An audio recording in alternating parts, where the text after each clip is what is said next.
کہ وہ بھئی یہ ایک ہی طریقہ ہے کیا ورزش کا، صحت کو اچھا رکھنے کا؟ بسم اللہ الرحمن الرحیم، الحمد للہ رب العالمین، والعاقبۃ للمتقین، والصلاة والسلام علی سید الانبیاء وخاتم النبیین، سیدنا و مولانا محمد المبعوث رحمۃ للعالمین، صلی اللہ علیہ وعلی آلہ واصحابہ وازواجہ واتباعہ وذریاتہ واہل بیتہ طیبین الطاہرین اجمعین، اما بعد فقد قال اللہ تبارک وتعالی فی القرآن المجید والفرقان الحمید،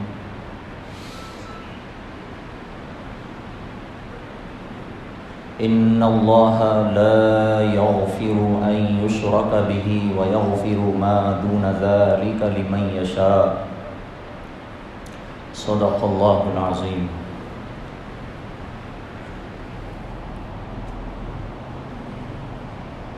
سب سے پہلے اللہ رب العزت والجلال کا بے انتہا شکر و امتنان و احسان، اللہ تعالیٰ نے ہم سب کو مذہب اسلام کا پیروکار بنایا ہے، مذہب اسلام پر چلنے والا اور مذہب اسلام کو فالو کرنے والا بنایا ہے۔ اس بے بہا نعمت خداوندی پر ہم سب اس کی تعریف بیان کرتے ہیں، اس کی حمد و ثنا کرتے ہیں، ہم اس کی تعریف کے گن گاتے ہیں۔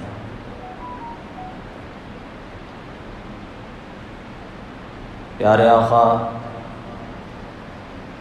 احمد مجتبیٰ محمد مصطفیٰ ارواحنا فداہ صلی اللہ علیہ وسلم کی ذات والا صفات پر ہدیہ درود شریف پیش کرتے ہیں اور اپنی خوش قسمتی کو دعوت دیتے ہیں۔ اللہم صلی علی محمد وعلی آل محمد کما صلیت علی ابراہیم وعلی آل ابراہیم انک حمید مجید، اللہم بارک علی محمد وعلی آل محمد کما بارکت علی ابراہیم وعلی آل ابراہیم انک حمید مجید۔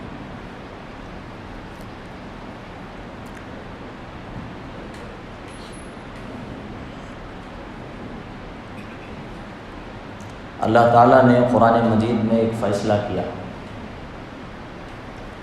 اللہ تعالیٰ کا فیصلہ اٹل ہے، اس کے فیصلوں کو کوئی چیلنج نہیں کر سکتا۔ اللہ تعالیٰ کا فیصلہ یہ ہے کہ میں سب کچھ برداشت کروں گا، سب کچھ، مگر ایک چیز کو میں برداشت نہیں کروں گا، تمہیں دن رات گناہ کرو، میری قدرت اگر چاہے، میں اگر چاہوں تو تمہارے گناہوں کو نظر انداز کروں گا، دیکھوں گا بھی نہیں۔ میں اگر چاہوں تو تمہاری کوتاہیوں کو ایک سیکنڈ سے پہلے معاف کر دوں گا، کیونکہ میں رحمت والا ہوں، کیونکہ میں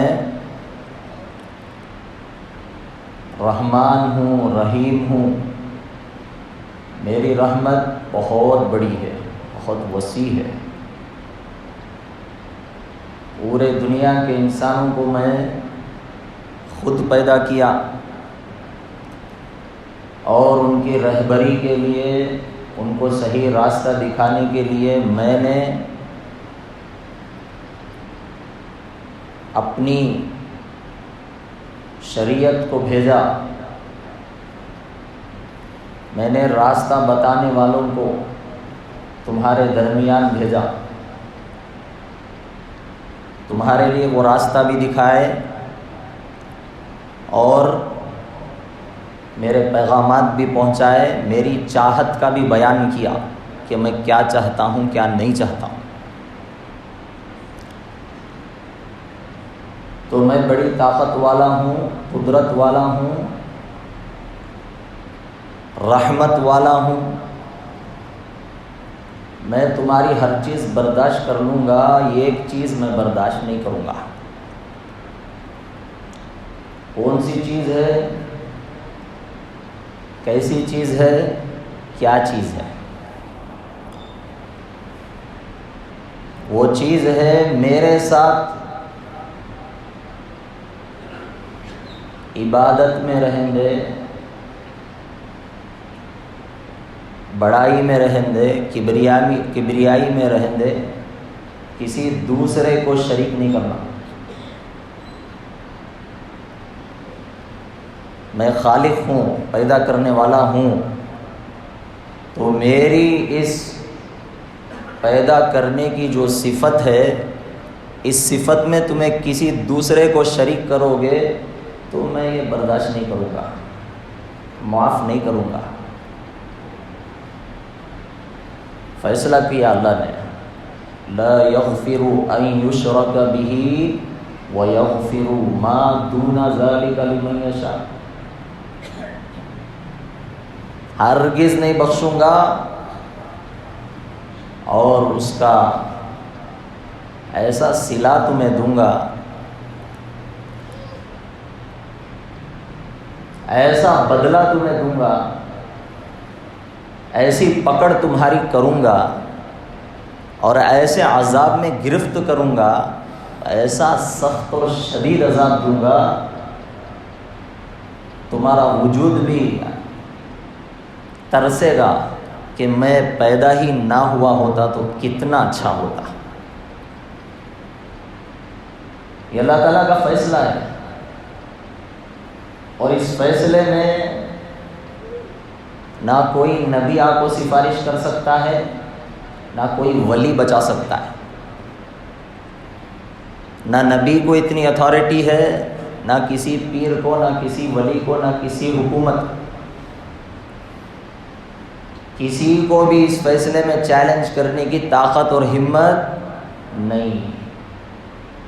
ایسا فیصلہ اللہ کا۔ یہ سارے انسانوں کے لیے ہے، سب کے لیے ہے، اس میں کوئی خاص نہیں، سب کے لیے، کیونکہ اللہ سب کا مالک ہے، سب کا ہے، اللہ سب کا خالق ہے۔ تو سب کے سب اللہ ہی کے بندے ہیں، اللہ ہی کے بنائے ہوئے ہیں۔ تو جب اللہ نے ہی بنایا ہے تو اللہ کے فیصلوں کو ماننا ہے، اللہ کی شریعت کو ماننا ہے، اس کے قانون پر ہی چلنا ہے۔ شریعت قانون کو کہتے ہیں، اللہ کے قانون کو۔ تو ہم سب شریعت پر چلنے کے مکلف ہیں، ہم سب پابند ہیں اللہ کے قانون کے، اللہ کی شریعت کے، ہم سب پابند ہیں۔ اس کی شریعت سے نکلنا ہمارے لیے ہلاکت ہے، اس کی شریعت کے اگینسٹ کام کرنا ہماری بربادی ہے۔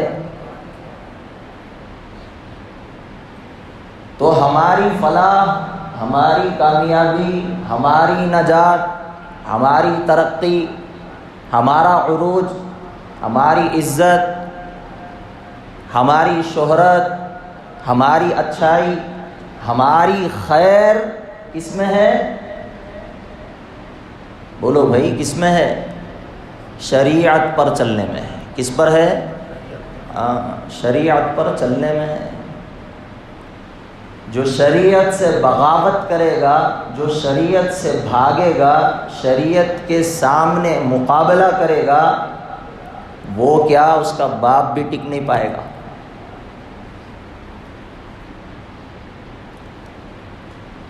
یہ اللہ کا اصول ہے، یہ اس کا قانون ہے، یہ اس کا قاعدہ ہے۔ قاعدے کے مطابق جینا سیکھنا ضروری ہے، شریعت کے مطابق چلنا ضروری ہے۔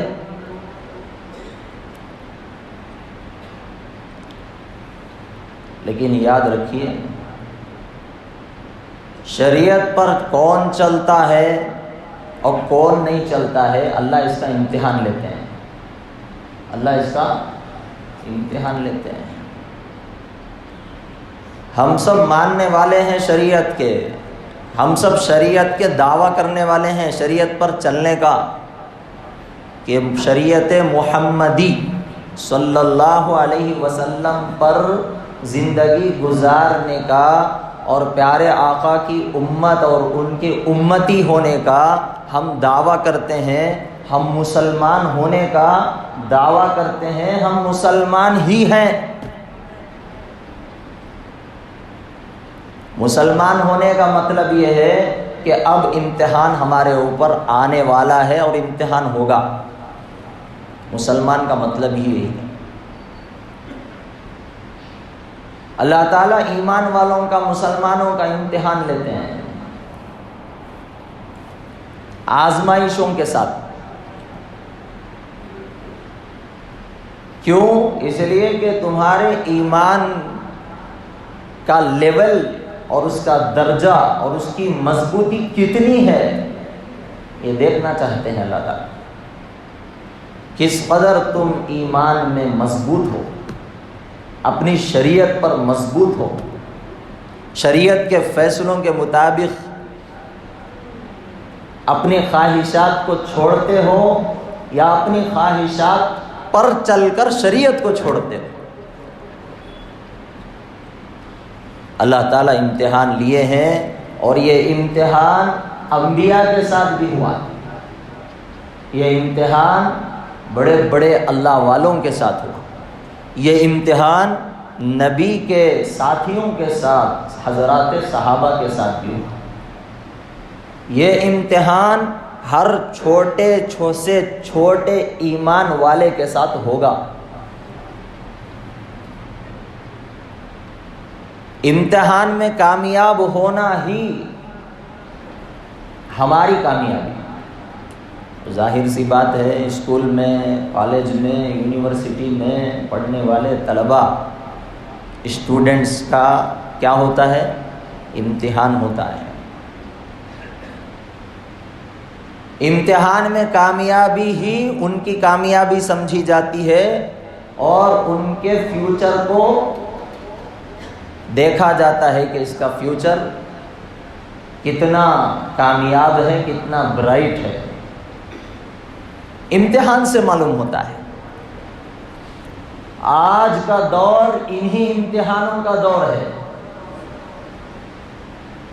آج کا یہ زمانہ انہی امتحانوں کا زمانہ۔ اب ہمیں امتحان میں کامیاب ہونے کا یہ وقت ہے کہ ہم کتنے شریعت پر پابند رہیں گے، کتنے مضبوط رہیں گے، کس قدر جمیں گے۔ حکومتی سطح پر تمہارے اس ایمان کی کمزوری کی سازشیں ہوں گی۔ کس سطح پر؟ حکومتی سطح پر۔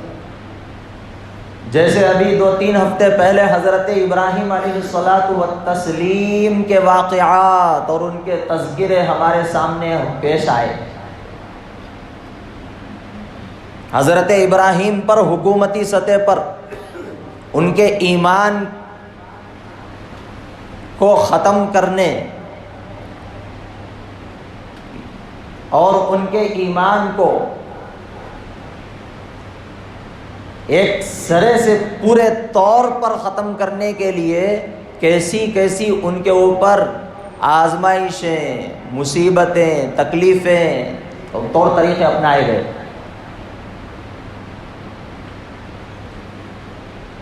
ایسے ہی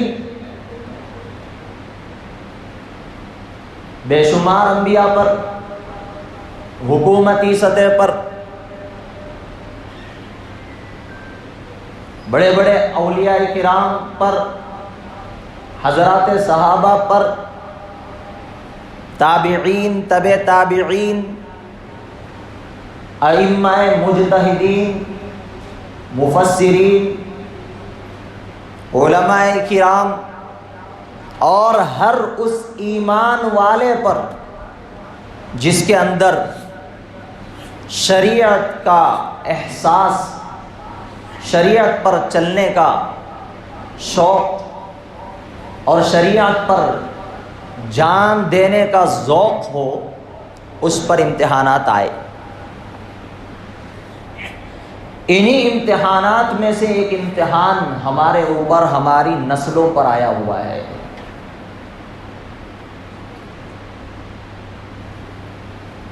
کیا امتحان ہے، کس کی شکل میں ہے، میں آپ کے سامنے رکھوں گا، غور سے ملاحظہ کریں اور یہ ارادہ کر لیں انشاءاللہ میں بھی اس امتحان میں کامیاب ہو جاؤں گا اور میری نسلوں کو بھی کامیاب کروں گا۔ وہ کس طرح سے ہمارے اوپر آیا ہے، کس نام کے ذریعے سے؟ وہ یوگا کے نام کے ذریعے سے۔ کس کے؟ یوگا۔ آج کتنی تاریخ ہے بھائی؟ 20 جون، صبح 21 جون۔ 21 جون کو ہمارے وزیر اعظم نے اقوام متحدہ میں، یونائٹڈ نیشنز، UN میں یہ بات کو پاس کرایا کہ 21 جون کو یوگا ڈے منایا جائے۔ کیا منایا جائے؟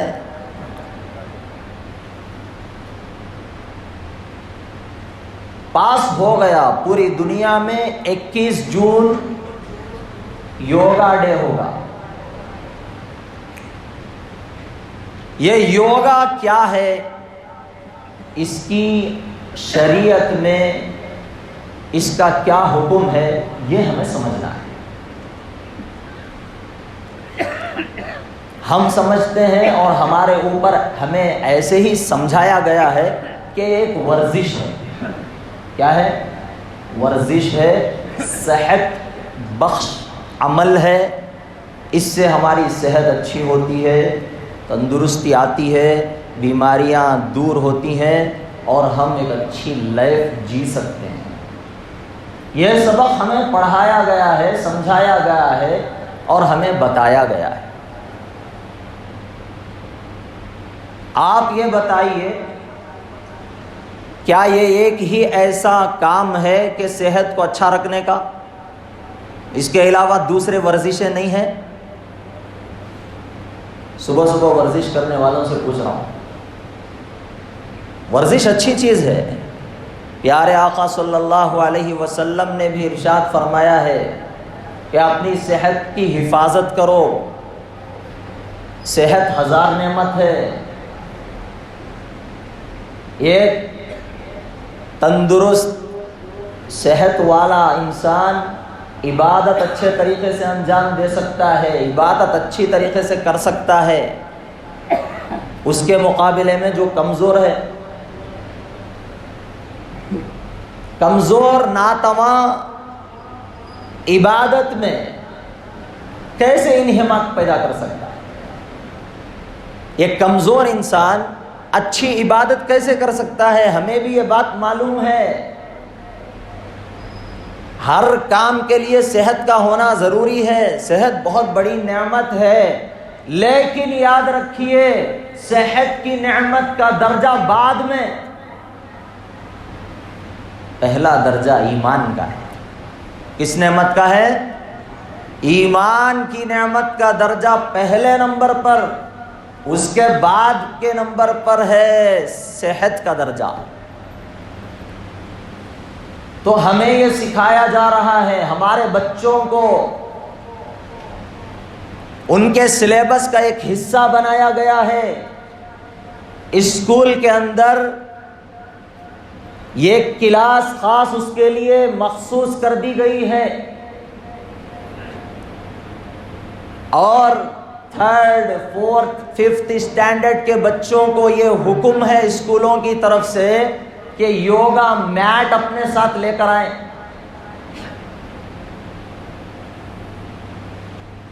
کہ وہ بھائی یہ ایک ہی طریقہ ہے کیا ورزش کا، صحت کو اچھا رکھنے کا، کہ دوسرے طریقے نہیں ہیں؟ بعض احباب کی، بعض مبصرین کی یہ رائے ہے کہ یہ طریقہ بیکار ہے، اس طریقے سے فائدے سے زیادہ نقصان ہے۔ بعض مبصرین کی یہ بھی رائے ہے، ان کا یہ بھی کہنا ہے۔ لیکن ہمارے اس ملک ہندوستان میں اس کی تبلیغ بڑی زور و شور سے ہو رہی ہے، اس کی دعوت بڑی اہمیت سے دی جا رہی ہے، سرکاری تنظیموں کی طرف سے بھی اور بعض NGOs کی طرف سے بھی بہت اہمیت کے ساتھ اس کی دعوت، ہر پلیٹ فارم کو یوز کیا جا رہا ہے، استعمال کیا جا رہا ہے، تاکہ ہر ایک کا ذہن اس کی طرف آمادہ کر سکے۔ اور اب تو حد یہ ہو رہی ہے کہ ہر ایک کے لیے لازمی قرار دیا جا رہا ہے، ہر ایک کے لیے لازمی، واجب۔ کیمپین چلا رہے ہیں، بل بورڈز دیکھو، بڑے بڑے ہولڈرز دیکھو، بڑے بڑے بینرز دیکھو، نیوز چینلز کے ذریعے سے یہی ہوا اڑایا جا رہا ہے۔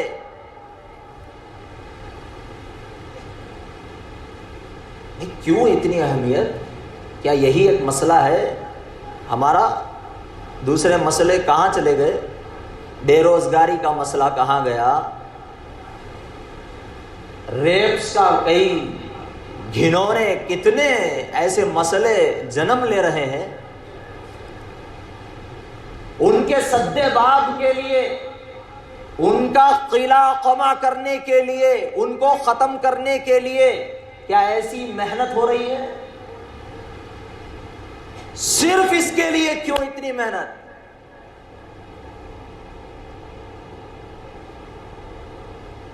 کیا وجہ ہے؟ اس کی وجوہات میں سے ایک وجہ حضرات علماء کرام نے اپنی دوربینی کے ساتھ یہ رقم کیا ہے کہ ہمارے اس ملک ہندوستان کے قانون کو تبدیل کر کے اسے ہندو راشٹر بنانے کا پلان صدیوں پہلے سے شروع ہوا، اور اس پر آہستہ آہستہ سے عمل ہوتا جا رہا ہے۔ یہ بات مانتے نہیں مانتے؟ اور اس ہندو راشٹر کو بنانے کے لیے ہندو تہذیب کو، برہمنی تہذیب کو، کلچر کو لانا ضروری ہے۔ اسے لانا ضروری ہے،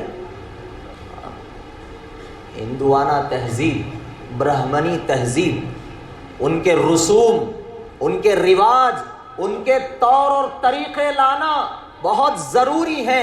اس میں سب سے بنیادی چیز یوگا ہے۔ کیا ہے؟ یوگا۔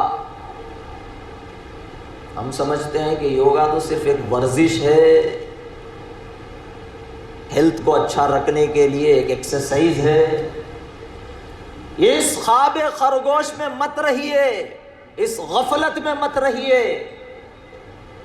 چھوٹے بچوں کو ورزش کی ضرورت نہیں ہوتی ہے کیا؟ سائیکلنگ کی ضرورت، سوئمنگ کی ضرورت، اور ان کے صبح میں واکنگ کی ضرورت، شام کو جو ہے نا ان کے ڈائٹس کی ضرورت ہوتی ہے کیا چھوٹے بچوں کو؟ پھر یہ معصوم اور چھوٹے چھوٹے طرح کا لازمی سبجیکٹ قرار دینا کیا بتاتا ہے، کیا سمجھاتا ہے؟ بچوں کے ذہن میں وہ باتیں داخل کر دی جائیں، وہ طریقے داخل کر دیے جائیں۔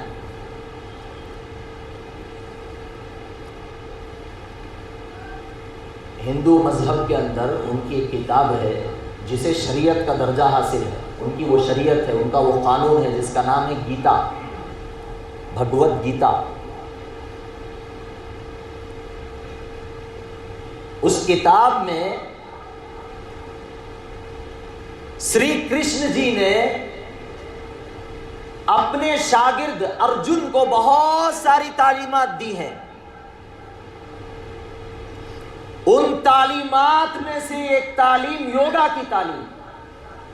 کس کی تعلیم؟ یوگا کی تعلیم۔ اس کا کیا مقصد وہاں بتاتے ہیں؟ اس کا مقصد وہ یہ بتاتے ہیں کہ اس کے ذریعے سے دماغ اور دل کو صاف کرنا، خواہشات کو دور کرنا، اور اس کے ذریعے سے خدا کا قرب حاصل کرنا، خدا کے قریب ہونا، اتنا قریب ہونا، اتنا قریب ہونا، اتنا قریب ہونا کہ خدا کی روح کو اپنی روح سے ملا دینا اور متحد ہو جانا۔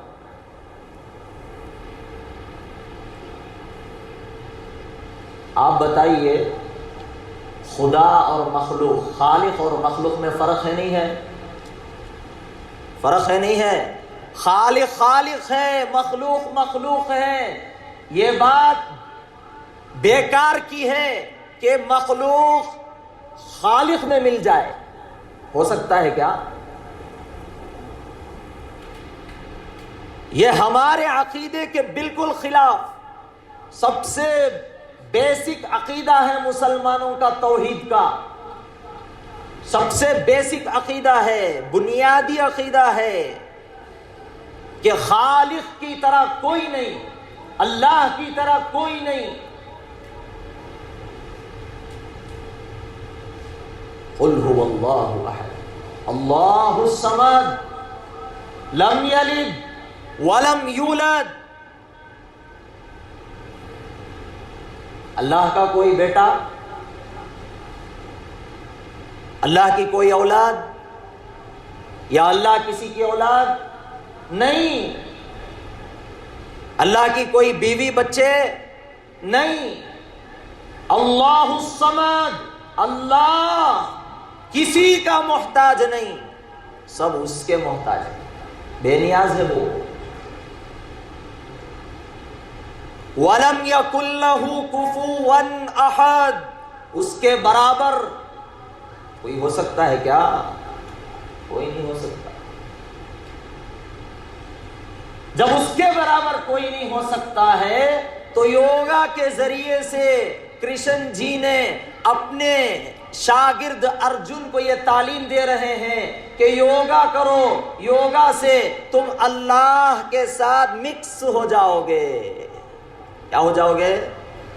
اللہ کا مطلب ہے خدا کے ساتھ، سمجھے؟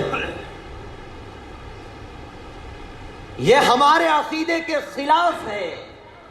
اور پھر فرماتے ہیں کہ یہ عبادت کا طریقہ ہے، یہ ہماری عبادت ہے۔ عبادت، اور اس عبادت کے ذریعوں میں سے ایک ذریعہ یہ ہے کہ سورج کو نمسکار کرو، جسے سوریہ نمسکار کہتا ہے۔ اور اس کا ایک یہ ذریعہ ہے کہ دیوی دیوتاؤں کے سامنے ہاتھ جوڑو۔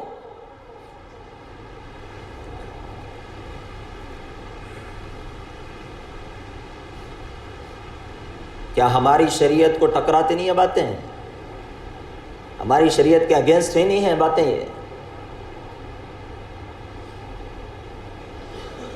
پھر ورزش کے نام پر ہر ایک پر یہ چیز کو لاگو کرنا،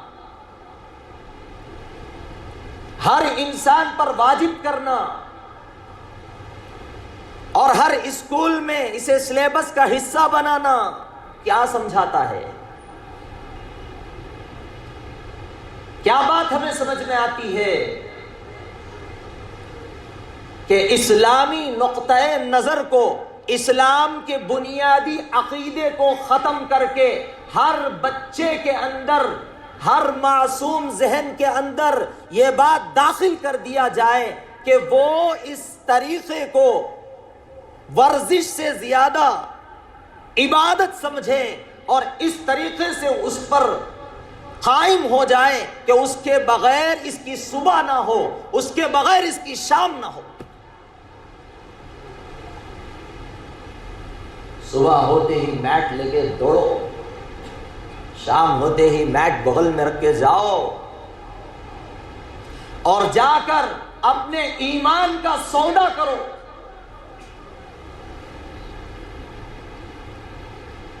اور اس آیت کو یاد رکھو، اللہ تعالیٰ نے ارشاد فرمایا ہے برداشت مجھ سے نہیں ہوگا۔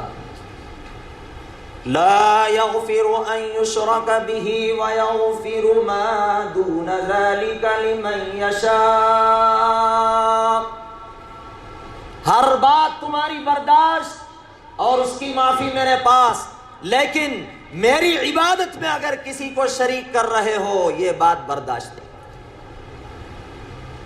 میری کبریائی میں کسی کو شریک کر رہے ہو یہ بات برداشت نہیں۔ یہ مجھے چیلنج کرنے کی طرح ہے اور میرے آگے کسی کا دماغ نہیں چل سکتا، کسی کی طاقت کام نہیں کر سکتی۔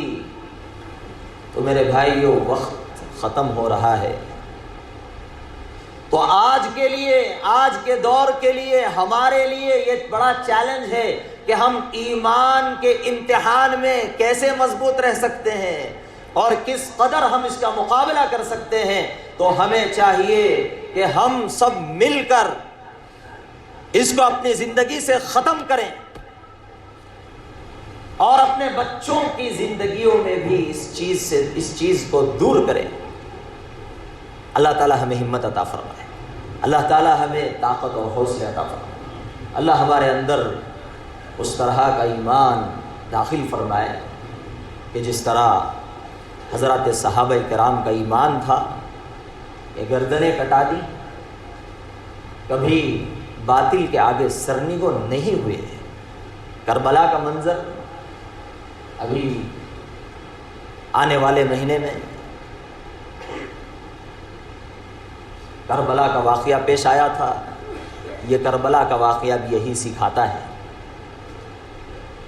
کہ اپنے گردن ہم کٹا سکتے ہیں مگر اللہ کے ساتھ کسی کو شریک نہیں کر سکتے۔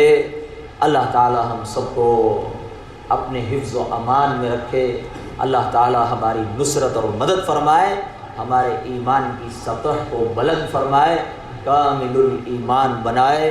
اللہ تعالیٰ ایمان کا سودا کرنے سے ہماری نسلوں کی اور ہماری سب کی حفاظت فرمائے۔ آمین ثم آمین برحمتک یا ارحم الراحمین۔ جلد سے جلد سنتوں سے فارغ رہیں۔